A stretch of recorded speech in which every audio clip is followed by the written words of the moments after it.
मेरे प्यारे श्रद्धालुओं, आप सब पर बाबा श्याम की अपार कृपा बनी रहे। कथा शुरू करने से पहले एक छोटी सी विनती है। हमारे चैनल को सब्सक्राइब कर लेना, वीडियो को लाइक कर देना और कमेंट में जय श्री श्याम जरूर लिख देना। चलिए अब शुरू करते हैं उस दिव्य चमत्कारिक कथा।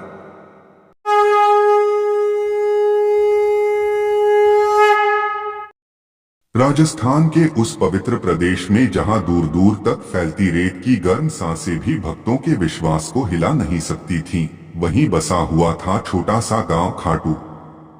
यह वही भूमि थी जहां बाबा श्याम का मंदिर था, जहां हर वर्ष लाखों भक्त आते थे, अपनी पीड़ा का अंत चाहते हुए, अपनी मनोकामनाओं की पूर्ति की आशा लिए हुए। कहते थे कि यहाँ आने वाला कोई भी भक्त खाली हाथ नहीं लौटता, क्योंकि खाटू वाले श्याम की कृपा इतनी कोमल और इतनी असीम थी कि वह अपने हर बच्चे का दुख अपनी झोली में ले लेते थे। इसी गांव में एक गरीब सा परिवार रहता था, विधवा मां कमला और उसका बेटा देव। कमला के पति एक दुर्घटना में गुजर चुके थे और अब घर में कमला और देव के अलावा कोई नहीं था। देव का जीवन संघर्षों से भरा हुआ था। खेत बहुत छोटा था, बरसात अनियमित थी और कमाई इतनी कम कि 2 वक्त की रोटी जुटाना भी कठिन होता था। फिर भी एक चीज थी जो उन्हें संभालती थी, बाबा श्याम पर उनका अटूट विश्वास। कमला हर शुक्रवार मंदिर में जाकर श्याम बाबा के चरणों में फूल चढ़ाती और देव रोज सुबह खेत पर जाते हुए मंदिर के सामने रुककर हाथ जोड़ लेता। वह अक्सर कहता, बाबा बस इतना कर देना कि मेरी माँ दोबारा कभी रोए नहीं। इनकी जिंदगी यूं ही चल रही थी कि एक दिन गांव में भयंकर संकट आ गया। लगातार 3 साल से सूखा पड़ा हुआ था। कुएं सूख चुके थे, तालाबों का पानी खत्म हो चुका था और खेत बंजर होते जा रहे थे। कई परिवार गांव छोड़कर जा चुके थे, लेकिन कमला ने कहा, मैं बाबा श्याम की धरती छोड़कर कभी नहीं जाऊंगी। देव भी यही कहता, बाबा श्याम रास्ता निकालेंगे, मगर उनके विश्वास की परीक्षा अभी बाकी थी। एक दिन भोर होने से पहले कमला की तबीयत अचानक बहुत खराब हो गई। तेज बुखार, तेज धड़कने और सांस लेने में कठिनाई। दवा के पैसे भी उनके पास नहीं थे। देव अपनी मां को देखते हुए कांप रहा था। वह रात भर बैठा रहा, मां का माथा सहलाता रहा, पर मन में डर था, अगर मां को कुछ हो गया तो मैं अकेला कैसे जी पाऊंगा। सूर्योदय के समय देव ने अपनी मां को संभाला और बोला, मां मैं बाबा श्याम के मंदिर जा रहा हूं। मैं आज उनसे अपनी मां की जिंदगी मांग कर रहूंगा। वह बेयरफुट मंदिर की ओर चल पड़ा। रास्ते भर उसकी आंखों से आंसू बहते रहे, पर उसके कदम नहीं रुके। मंदिर पहुंचकर उसने देखा कि मंदिर के पट अभी खुले नहीं थे, पर वह सीढ़ियों पर बैठ गया और रोते हुए बोला, बाबा मैं आपके द्वार पर आया हूं। इस बार कुछ मत कहना कि सब ठीक हो जाएगा। इस बार बस मेरी मां को बचा लेना। मेरी मां चली गई तो मैं भी नहीं रहूंगा। अचानक वातावरण में एक अजीब सी शांति फैल गई। मंदिर के भीतर से हल्की सी घंटियों की आवाज आई, जबकि दरवाजा बंद था। ऐसा लगा जैसे कोई दिव्य शक्ति देव के पास आकर खड़ी हो गई हो। उसके आंसुओं की गर्म लकीरों पर ठंडी हवा छू गई और उसी क्षण मंदिर का विशाल द्वार अपने आप खुल गया। पुजारी अभी तक नहीं आए थे। देव चौंक गया। मंदिर के अंदर दीपक अपने आप जल उठे। ऐसा लगा जैसे स्वयं बाबा श्याम ने उसे अंदर बुलाया हो। देव कांपते हाथों से मंदिर के अंदर गया, बाबा श्याम की मूर्ति के सामने गिर पड़ा और फूट फूट कर रोने लगा। उसकी हिचकियां मंदिर की दीवारों से टकराकर वापस उसी के हृदय में जा रही थीं। अचानक उसे लगा कि कोई उसकी पीठ पर हाथ फेर रहा है। वह चौंक कर उठा, लेकिन आसपास कोई नहीं था। सामने सिर्फ बाबा श्याम की मुस्कुराती हुई दिव्य मूर्ति थी। पर वह मुस्कान आज अलग थी। जैसे कह रही हो, डर मत, मैं हूं न। उसी पल देव को भीतर से एक आवाज सुनाई दी, तेरी माँ ठीक हो जाएगी। घर जा, मेरा आशीर्वाद तेरे संग है। देव उठा, आंखों से आंसू पोंछे और दौड़ता हुआ घर पहुंचा। घर पहुंचकर उसने देखा कि उसकी मां बिस्तर पर बैठी है, पूरी तरह स्वस्थ। वह पानी पी रही थी और मुस्कुरा रही थी। देव की आंखों से फिर आंसू बह निकले। मां बोली, बेटा, पता है अभी कुछ देर पहले ही एक बहुत सुंदर नीले वस्त्र वाले जवान ने आकर मेरे सिर पर हाथ रखा। जैसे ही उसका हाथ मेरे सिर को छुआ, मेरा बुखार उतर गया। उसने कहा, कमला, चिंता मत करो, तुम्हारा देव मंदिर में तुम्हारे लिए प्रार्थना कर रहा है। बेटा, वह कौन था? देव ने रोते हुए माँ के पैरों पर सिर रख दिया और बोला, माँ, वह कोई जवान नहीं, वह बाबा श्याम ही थे। धीरे धीरे पूरे गांव में यह बात फैल गई कि बाबा श्याम ने स्वयं देव और कमला को दर्शन दिए हैं। लोग हैरान थे, क्योंकि ऐसा चमत्कार वर्षों में एक बार होता था। पर यह कहानी अभी खत्म नहीं हुई थी। दिन बीतते गए, लेकिन सूखा अब भी था। गांव की हालत खराब होती जा रही थी। लोगों ने देव से कहा, तुम्हें तो बाबा श्याम ने दर्शन दिए हैं, तुम ही उनसे प्रार्थना करो कि बारिश हो जाए। देव ने विनम्रता से कहा, मैं कोई महंत नहीं हूं, मैं तो बस एक सामान्य भक्त हूं। लेकिन लोग जोर देते रहे, क्योंकि उन्हें देव पर अटूट भरोसा हो चुका था। अगले दिन पूरा गांव मंदिर में इकट्ठा हुआ। हजारों दीपक जलाए गए, भजन हुआ और अंत में देव को आगे बुलाया गया। उसके हाथ कांप रहे थे। वह बोला, बाबा, आपके बच्चे परेशान हैं, आप हमारी माटी को बचा लो।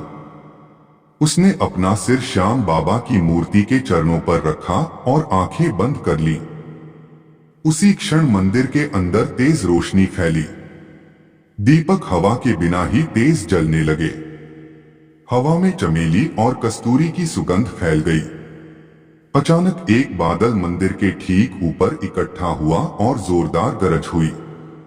लोग डर गए, फिर सब मंदिर की छत की ओर देखने लगे। आकाश से पहला बारिश का फुहार गिरा, फिर दूसरा, फिर चौथा, और देखते ही देखते मंदिर के सामने मूसलाधार बारिश होने लगी। लोग खुशी से चिल्ला उठे, श्याम बाबा की जय। खेतों ने इतने वर्षों के बाद पहली बार पानी पिया। तालाब भरने लगे, कुएं में पानी ऊपर आने लगा।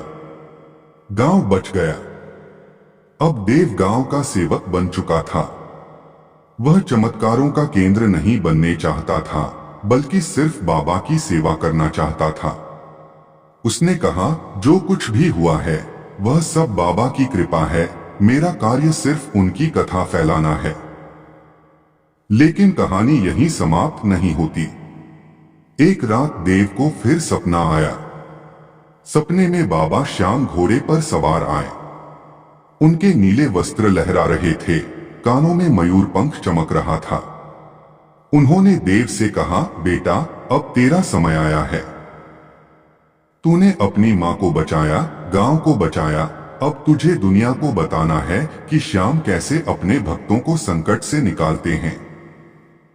तू मेरी कथा कहेगा और जहां जहां तू कथा कहेगा वहां वहां मेरे चमत्कार होंगे। देव की आंखें खुली। वह कांप रहा था, लेकिन मन में अजीब सा आत्मविश्वास भरा था। अगले दिन उसने अपनी यात्रा शुरू कर दी। वह गांव गांव गया, बाबा श्याम की लीला सुनाता रहा। जहां भी कथा करता, वहां लोगों के दुख खुद ब खुद दूर होने लगे। किसी का रुका हुआ पैसा मिल गया, किसी का व्यापार चल पड़ा, किसी की बेटी की शादी तय हो गई, किसी की बीमारी खत्म हो गई। लोग कहते, जहां देव कथा करता है वहां स्वयं बाबा श्याम आकर बैठ जाते हैं। देव धीरे धीरे इतना प्रसिद्ध हो गया कि दूर देशों से लोग उसके पास आने लगे। पर वह हमेशा यही कहता, मैं कुछ नहीं हूं, सब बाबा श्याम हैं। अंत में वह लौटकर खाटू आया और बाबा के चरणों में गिर गया। उसने कहा, बाबा, अब मेरी इच्छा यही है कि मैं इसी मंदिर में रहकर आपकी सेवा करूं। और देव ने अपना पूरा जीवन बाबा श्याम की सेवा में लगा दिया। कई वर्षों बाद जब देव इस दुनिया से विदा हुआ, उसी रात मंदिर के घंटाघर में अपने आप घंटियां बजने लगी। हवा में वही दिव्य सुगंध फैल गई और लोगों ने कहा, देव को लेने खुद बाबा श्याम आए हैं। आज भी जब भक्त खाटू आते हैं तो कहते हैं कि मंदिर के पीछे एक हल्की सी खुशबू आती है, वही खुशबू जो बाबा श्याम के आने पर फैलती है। कहते हैं कि जहां जहां यह सुगंध फैले, समझ लेना कि वहां देव की आत्मा घूम रही है, जो आज भी बाबा श्याम की कथा सुनने वालों पर कृपा बरसाती है। और जो भक्त सच्चे मन से डूबकर पूरी श्रद्धा से बाबा श्याम का नाम ले ले, हरे के सहारे जय श्याम हरे, उसके जीवन का अंधेरा क्षणों में मिट जाता है। देव अब खाटू में रहकर बाबा श्याम की सेवा करने लगा था। सुबह मंदिर खुलने से पहले वह स्वयं झाड़ू लगाता, फूल सजाता, दीपक जलाता और घंटों बाबा के सामने बैठकर भजन गुनगुनाता था। उसका जीवन शांत, सहज और पूरी तरह समर्पित हो गया था। लेकिन बाबा श्याम की लीला कभी साधारण नहीं होती। जब भी कोई भक्त पूरी श्रद्धा से उनके चरणों में स्वयं को अर्पित कर देता है, तब बाबा उसे एक नया मार्ग, एक नया उद्देश्य और एक नया चमत्कार देते हैं। देव को इस बात का तो अंदाजा भी नहीं था कि उसकी सेवा का यह दौर अब एक नए अध्याय में प्रवेश करने वाला है। एक दिन सुबह सुबह मंदिर में एक बूढ़ा व्यक्ति आया। उसकी दाढ़ी सफेद थी, आंखों में आंसू भरे हुए थे और हाथ में टूटी हुई माला थी। वह देव के चरणों में गिर पड़ा। देव चौंक गया और उसे उठाया। बूढ़ा व्यक्ति बोला, बेटा, मेरी बेटी पिछले 2 महीनों से बीमार है। बड़े बड़े वैद्य देख चुके पर कोई असर नहीं। मैं गरीब हूं, इलाज भी नहीं करा सकता। लोगों ने बताया कि खाटू वाले श्याम हर दुख दूर कर देते हैं। क्या मेरी बेटी भी बच जाएगी? देव ने बूढ़े के हाथ थाम लिए और शांत आवाज में कहा, बाबा श्याम किसी को निराश नहीं करते। आप मंदिर में बैठ जाइए, मैं प्रार्थना करता हूं। देव बाबा के सामने खड़ा हुआ, आंखें बंद की और पूरी शुद्ध भावना से कहा, बाबा, यह बूढ़ा व्यक्ति आपका है। इसे अकेला मत छोड़ना। इसकी बेटी को जीवन दे दो। देव का स्वर इतना कोमल, इतना सत्यपूर्ण था कि मंदिर के भीतर एक अद्भुत शांति उतर आई। अचानक दीपक की लौ हल्की सी कांपी और हवा में वही दिव्य सुगंध फैल गई। देव समझ गया कि बाबा ने सुन लिया है। बूढ़ा व्यक्ति मंदिर से घर लौट गया और रास्ते भर उसके मन में आशा की नई किरणें जाग उठी। अगले ही दिन गांव में हंगामा मच गया। बूढ़े की बेटी, जो बिस्तर पर पड़ी थी, अचानक खुद चलकर बाहर आई और बोली, पिताजी, मुझे ऐसा लगता है जैसे किसी ने मेरे शरीर से सारा दर्द निकाल लिया हो। रात में एक युवक आया था, उसके सिर पर मयूर पंख था और उसने मेरे माथे पर हाथ रखा। बोला, पिता बहुत दुखी है, अब तू उठ जा, श्याम तेरा कल्याण करेंगे। बूढ़ा पिता रो पड़ा और बोला, बेटी, वह खुद श्याम बाबा थे। लोग इस चमत्कार की खबर लेकर खाटू दौड़े और यह चमत्कार देव की कथा से जुड़ गया। लोग समझने लगे कि जहां भी देव सच्चे मन से प्रार्थना करता है, बाबा खुद वहां पहुंच जाते हैं। लेकिन देव हमेशा यही कहता, मैं कुछ भी नहीं हूं, मैं सिर्फ नाम जपता हूं, सब कुछ बाबा करते हैं। दिन बीतते गए और खाटू आने वाले भक्तों की संख्या और बढ़ने लगी। कोई धन की समस्या लेकर आता, कोई बीमारी लेकर, कोई संतान की इच्छा लेकर, कोई व्यापार की गिरावट से परेशान होकर। सभी कहते, देव, तुम बाबा से कह दो। और देव हमेशा मुस्कुराकर कहता, मैं कहूंगा नहीं, मैं बुलाऊंगा। बाबा खुद सारी बातें जानते हैं। धीरे धीरे देव के भीतर एक अजीब सी शक्ति जागने लगी। वह किसी भक्त का चेहरा देखकर ही समझ जाता कि वह किस दुख से आया है। वह बोलता नहीं था, लेकिन हर मन की बात सुन लेता था। लोग कहते, देव अब साधारण इंसान नहीं रहा, वह बाबा की कृपा का सागर बन चुका है।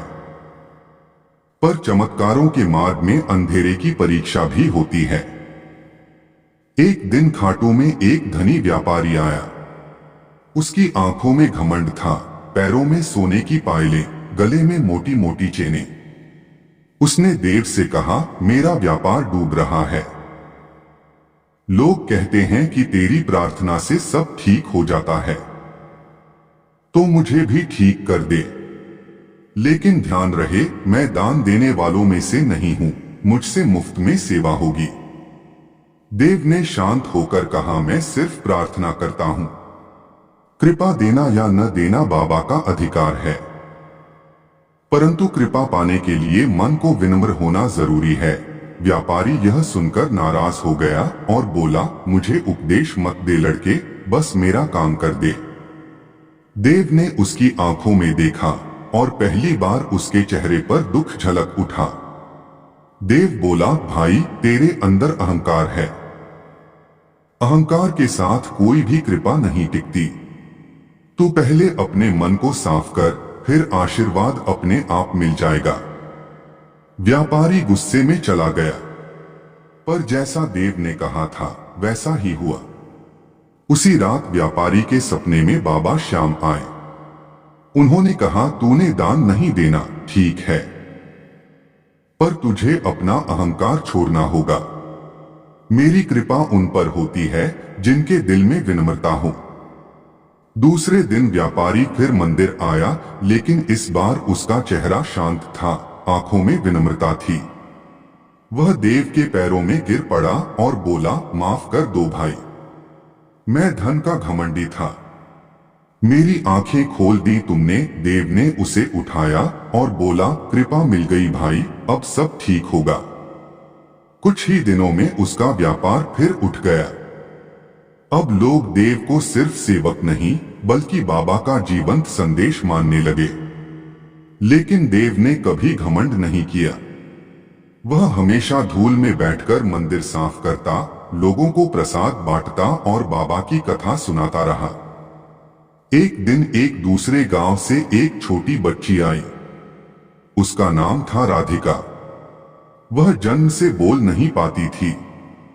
उसकी मां रोते हुए बोली, बाबा श्याम ही हमारी आखिरी आशा है, कृपा करके मेरी बेटी को आशीर्वाद दिलवा दो। देव ने बच्ची को अपनी गोद में उठाया। बच्ची उसकी आंखों में देख रही थी। उसकी आंखें मासूम थीं, जैसे कोई फूल अपनी खुशबू से दुनिया को नहलाना चाहता हो, पर कोई वह खुशबू समझ नहीं पा रहा हो। देव ने बच्ची के सिर पर हाथ रखा और धीमे से कहा, श्याम, यह बच्ची आपकी है, इसे बोलना सिखा दो। जैसे ही उसने यह कहा, अचानक मंदिर की आरती की घंटियां अपने आप बजने लगीं।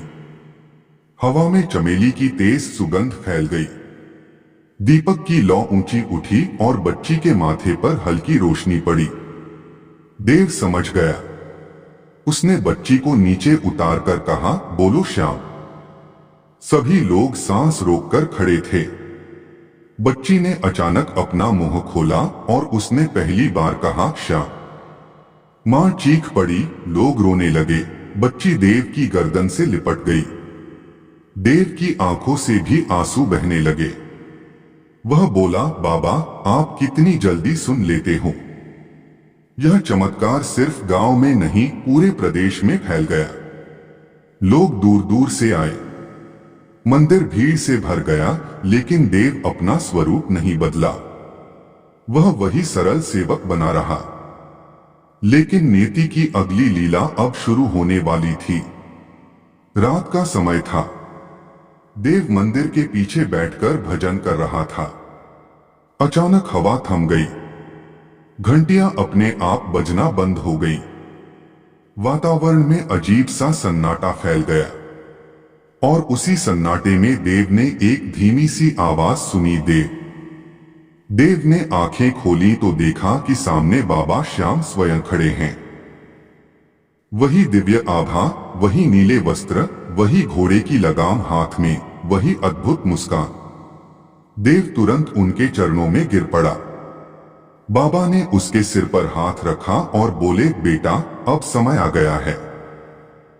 तूने मेरी सेवा की, लोगों की मदद की। अब तू एक बड़ी जिम्मेदारी के लिए तैयार है। मेरी कथा दुनिया भर में फैलानी है। जहां जहां तुम जाओगे वहां मेरे चमत्कार अपने आप होंगे। तुझे अब खाटू से बाहर जाना होगा। देव यह सुनकर कांप गया।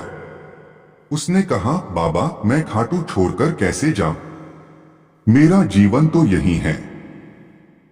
बाबा मुस्कुराए, देव, खाटू तो मेरा घर है, पर मेरा घर वही है जहां मेरा नाम लिया जाए। तुझे सिर्फ अपनी आवाज लेकर बाहर जाना है, मैं हर कदम पर रहूंगा। देव की आंखों में आंसू थे। उसने हार नहीं मानी, पर बाबा ने उसे उठाकर गले लगा लिया। वह दिव्य आलिंगन इतना मधुर था कि देव का पूरा अस्तित्व कांप उठा। अगली सुबह जब देव उठा, उसके अंदर एक नई ऊर्जा थी। बाबा ने जो आदेश दिया था वह उसे ठीक वैसे ही निभाने वाला था।